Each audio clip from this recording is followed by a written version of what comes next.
So dahil may bagyo ngayon, sige todo pa rin tayo sa pagpapagawa ng ating tindahan. Tapos ayan, nagluto na nga ako ng almusal para almusal, itatanghalian ng ating mga trabahante at tumulong na nga rin si Papa Udon ngayong araw na ito dahil para mabilis nga sila makapagbuhos ng isang poste doon sa likod bahay natin. At buti na lang din may naglako kanina na isda at saka yung ano yun yung tawag doon, anong isda ba yun, isda na yung parang kinilaw at saka yung sapsap na isda, kaya bumili na ako para maiuulam at niluto ko na siya na tinula at saka paksiw at saka yung pinerito. Tapos may gulay pa naman kahapon, kaya ayan, inadobo ko na yung okra at saka yung pichay, sitaw pala. Pichay ka ng pichay dyan, sitaw at saka yung okra inadobo natin guys, no? Tapos sardinas lang yung subak natin, kaya okay na yun. Masaya na yung ating mga trabahante, hindi naman maaarte yung aming mga panday dito sa bahay kung ano yung meron na ulam namin. Yun lang din yung inuulam nila, no? At dahil si Ate Amshi birthday niya rin ngayon, pagkatapos ko nga magluto dito ng matatanghalian at almusal. At kahit may bagyo, ayan, nag-request kasi si Ate Amshi na maggawa daw kami ng spaghetti. Tapos ayun, ginawan ko siya 1 kilong spaghetti. Tapos nagpabili na rin ako kay Kuya Dretz ng 2 slice bread kasi nga pupunta nga siya sa Paranas, pero inutusan ko muna yun siya guys maghugas ng plato, no? Kaya ayun, siya yung nanghugas ng plato kasi nga nagagawa nga ako kanina ng spaghetti. So ayan na yung ating maruya, ayan, pinirito at nilagyan ko lang ng harina yung isda ng puti na pwede siyang kilawon. Ewan ko ba kung anong pangalan yan dito sa summer. So ayan, nagsimula na nga akong maggisa dyan para sa ating adobo na sitaw na mayroong okra. Nilagyan ko lang siya na maanghang na sardinas, so okay na.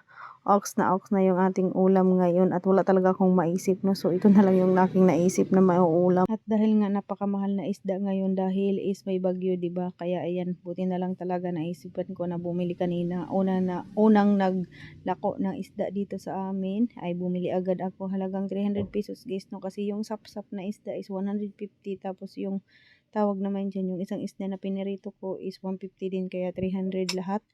Tapos yung gulay, ayan, ginisa-gisa na natin, no? So mamayang gabi meron pa kaming mauulam kasi yung sapsap na isda ay hinati ko siya, pinaksiw ko siya, tapos tinola, o di ba? Tapos may ano pa kami, meron pa kaming pinirito na sobra, ayan, nilagyan ko lang yan siya ng ano guys, masarap siya, no? Yung crispy fry harina at saka yung cornstarch, tapos nilagyan ng isang magic sarap. So ayun yung ating mga trabahante kanina, habang sila kumakain ay nagtatanong sila kung ano yung inilagay ko. Sabi ko is isda lang naman yan. So ayan na nga yung subak, anuhan ko na ang tawag nini, ang gulay, nilagyan ko ng sardinas. So ayan, nilagyan lang ng magic sarap, tapos asin ng konti. So ox na yung ating gulay, o diba? Sarap na yan yung ating mga ano. Hindi naman yan sila maarte guys, basta may ulam lang na nakahain sa mesa, no, ay nakain na yan sila.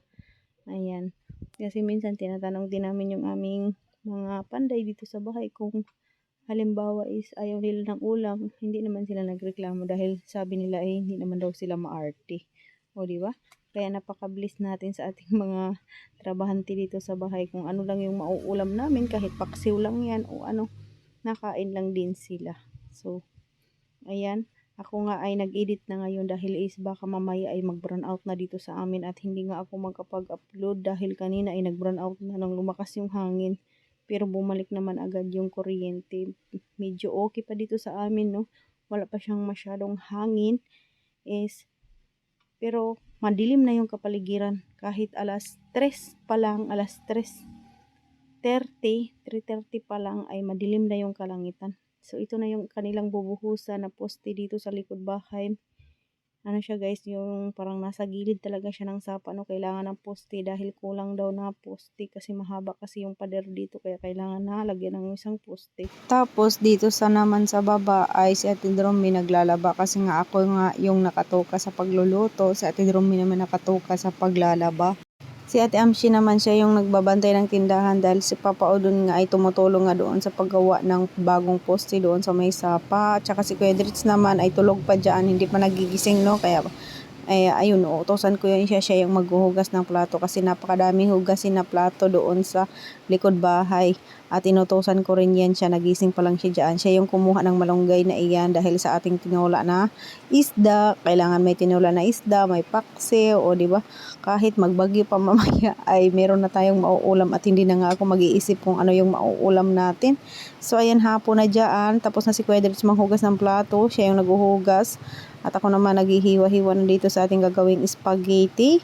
Dahil birthday ni Ate Amshi. Ayan na yung kanyang isang kilong spaghetti. O diba? Masarap na siya. Syala. Ayan, nagtaka nga yung ating mga panday dito. Bakit daw may spaghetti? Siyempre, birthday ni Ate Amshi. So, ngayon update tayo sa panahon ngayon dito sa amin guys, no, ay maano. Ayan, umuulan-ulan na dito sa amin. Tapos, humahangin-hangin na, no? So, ayan, katapos ko lang magluto ng spaghetti dyan, guys. Naghingi agad si Alter dyan sa akin dahil kakain daw siya ng pansit canton na pula.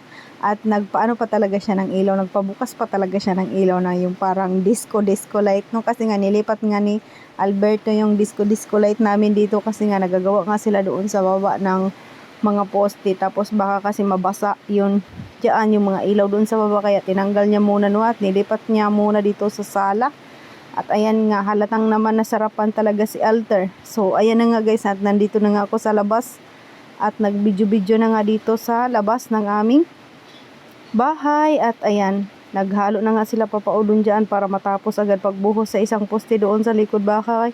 At baka nga lumakas yung hangin, pero hindi pa naman, no, lumakas yung hangin. Ayan yung mga yung mga kalangitan ba, charot.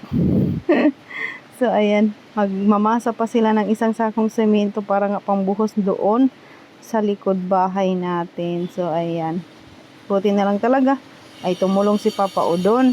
Tapos ayan, hindi pa talaga sila tapos maggawa ngayon dito sa atin, no. Hinatapos talaga nila ngayon para bukas ay linggo, hindi naman yan sila papasok. Kaya rest day bukas dahil linggo nga. So pati yung yung gilid ng kalsada, bihira na lang din may dumadaan-daan dito dahil nga medyo lumalakas na nga yung hangin. Ayan, pero patuloy pa rin sila papaudon sa paggawa nga ng ating ng ating poste at bako doon sa likod bahay. Tapos yung bakod natin dyan guys, pababa ay natapos nga nila. Pero yung daanan naman ay super putik na nga dyan. Kaya natatakot ako baka ako ay madulas dyan papunta doon sa baba. At doon sila sa likod bahay nagagawa na naman ulit ng poste. So update tayo sa ating tindahan. Ayan, hindi pa nalalagyan ng mga bintana, no. Pag magbagyo ay talagang malakas talaga yung hangin at papasok talaga yung hangin dyan. Dahil wala pa nga mga bintana yung ating bagong magiging bagong tindahan. Pero okay naman, tapos na yun sila mag-tiles at saka yung mag-tiles din sa ibabaw ng ating magiging tindahan. So ayan, maingay pa, no, dahil hindi pa nga tapos si Kuyang maglagay ng mga tiles dahil yung baba ng parang istante ay pinalagyan ko rin siya ng tiles para maganda tingnan at mailagay yung ating mga hindi pwedeng pasukan ba ng mga mga alaga natin dito sa bahay. Papalagyan ko yun siya ng istante. So yun lang muna, bye, bukas naman ulit.